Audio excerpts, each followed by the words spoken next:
After Putin's warning of retaliation, Moscow's rooftops are now entering the war race as Russia tightens defenses over its capital. Moscow's skyline is beginning to look like a deadly missile shield grid, with air defense systems appearing high above the city. Russia's advanced defense systems are now being deployed to intercept and eliminate the growing threat of Ukrainian drone attacks. On camera, dramatic new footage shows the installation of Russia's Pantsir systems across Moscow as security tensions escalate. Putin appears unfazed by Ukraine's drone threat, even as reports suggest Zelensky has reached out to Trump amid rising pressure. Russia is deploying new air defense systems across the region in a major effort to stop incoming Ukrainian drone attacks. Russia's advanced Pantsir-SMD-E missile systems are now being mounted on rooftops across Moscow as part of that expanding shield. In Moscow, urban buildings were limiting the Pantsir system's range, prompting Putin's military to pursue a new deployment strategy. Videos circulating across social media captured the dramatic installation of the missile systems atop civilian building rooftops. A massive Mi-26 helicopter was reportedly used to transport and position the heavy air defense systems into place. The Russian heavy-lift helicopter is capable of carrying a maximum payload of at least 20 metric tons. Reports say the Mi-26 relied on an external sling mechanism to lift and install the Pantsir-SMD-E units. The rooftop deployment is reportedly aimed at intercepting fast-moving Ukrainian drones before they reach critical targets inside Moscow. By placing the systems on elevated platforms, the Pantsir's radar horizon and interception range are significantly expanded. The key features are: the Pantsir-SMD-E is a next-generation short-range air defense system built specifically to counter fast-moving aerial threats. The system was developed in Russia by Rostec and the KBP Instrument Design Bureau as part of Moscow's expanding air defense network. Unlike earlier variants, this configuration functions as a missile-only air defense platform without onboard gun systems.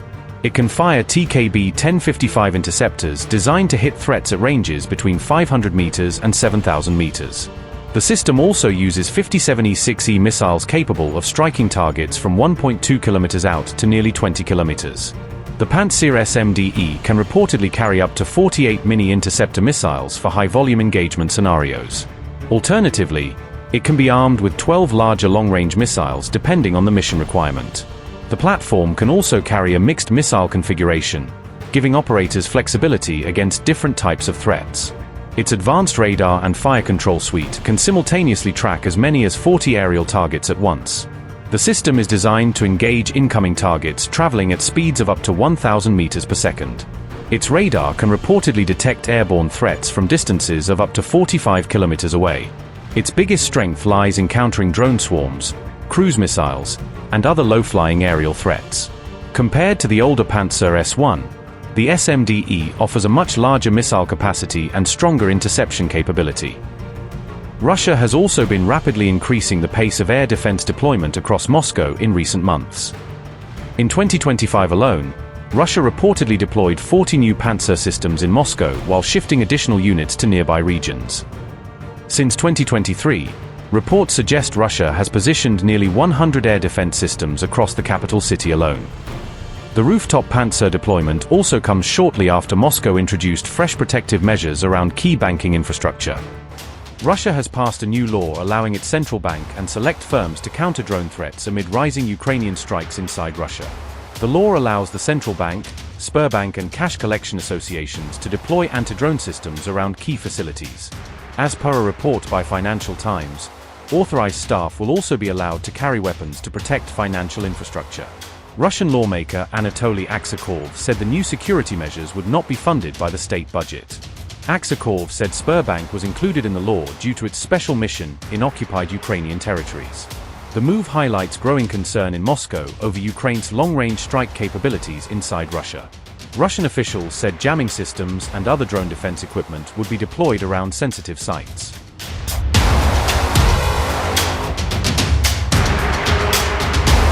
The development comes as Ukraine continues targeting military, energy and strategic facilities inside Russian territory. A central bank branch in Crimea also came under attack during an overnight strike reported on May 27. Moscow-appointed officials claimed the attack involved multiple weapons, including Storm Shadow missiles. The Financial Times report said the Kremlin move has also exposed continuing gaps in Russia's domestic security systems. Russian companies have already been spending their own money on anti-drone protection, according to the report. A Russian businessman told the Financial Times that Moscow provided nothing for corporate drone defense needs. Business groups have also urged the Kremlin to help cover the rising cost of drone protection systems. Russian firms have reported difficulties in buying equipment and finding trained operators for such systems.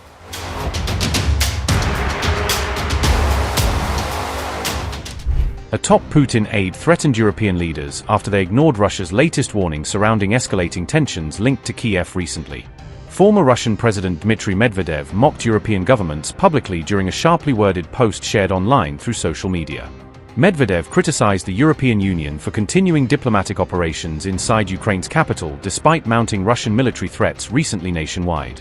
The remarks followed Moscow's warning urging foreigners to leave Kiev before possible systematic strikes targeting the Ukrainian capital unfold. Dmitry Medvedev said, and I quote, "The EU has said it will maintain its diplomatic presence in Kiev unchanged, despite Russia's warnings. Well, apparently they've got diplomats to spare and need to trim the headcount." Unquote. Russia increased pressure on Europe by signaling possible escalation connected to continuing attacks and rising tensions surrounding the ongoing conflict. Despite Moscow's warnings, the European Union announced it would maintain diplomatic missions and personnel inside Kiev without any reductions. Anua Elenouni said, and I quote, "We will not change our position or presence in Kiev. Russian attacks, unfortunately, are daily reality both in Kiev and in other parts of Ukraine. Russia is once again trying to cynically shift the blame for its own aggression, Russia's aggressive war against Ukraine, onto Ukraine." Unquote. Russia earlier accused European leaders of allowing Ukraine complete freedom despite escalating attacks and growing regional instability recently nationwide. European officials dismissed Moscow's warnings as intimidation tactics designed primarily to spread fear and pressure Western governments politically afterward. The escalating rhetoric fueled fears that Russia could intensify military strikes against Kiev during the already volatile conflict phase anytime. Medvedev's latest remarks further deepened international concerns surrounding possible Russian escalation and broader confrontation involving European nations directly. Moscow said the EU's silence has encouraged fresh Ukrainian strikes on civilian targets. A Russian foreign ministry official made the remarks in comments carried by the Izvestia newspaper, according to TASS.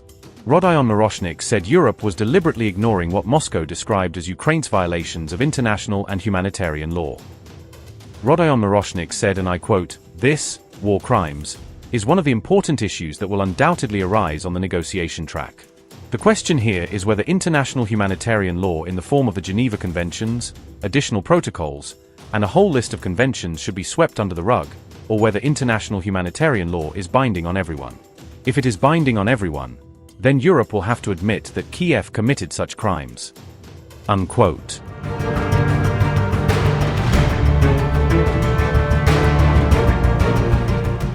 Meanwhile, Russia's recent warning of retaliation over Ukrainian drone attacks has reportedly placed Zelensky under renewed pressure.